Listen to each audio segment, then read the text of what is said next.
Sen ne köpek kızsın benim. Beyni de var hocam. Değil bu beyni de. Sen görsün babacığım.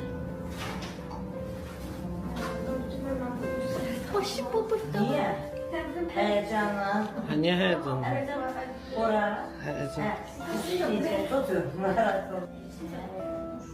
Size de görsün.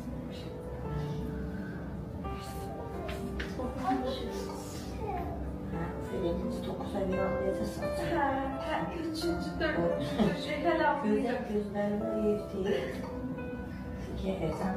Senin göz yaşması. Anneciğim sana güvenim patladı. Başını da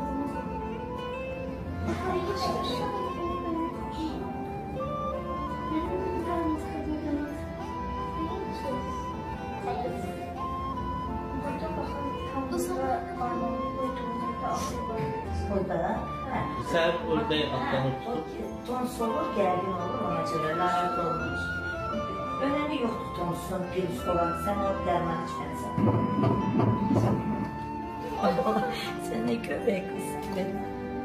157 rekorlusu.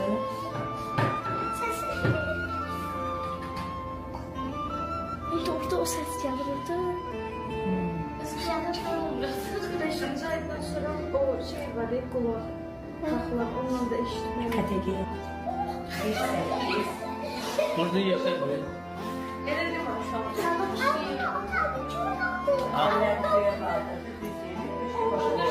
123. Ha? 108. Yok, O boyun ne orada yoktu böyle.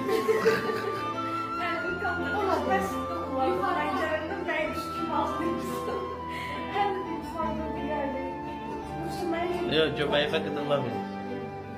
Hastanın adaleti meseleler yani ayakları yukarı. Diğerlerini bizim yapmışız.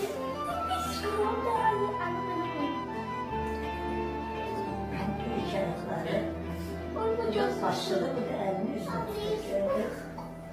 Ona sağ oluyor da ona göre. Maması sakin tutsun. Aklım acaba. Aşkım. Özümden hasta değil, kuramam da olsun. Bir kere ayaklarını gösterip bak ayaklarını gördü Sara. Dedik anne sallaşalım. Erdik yoksa. Bak gördü. Anne sallaşalım.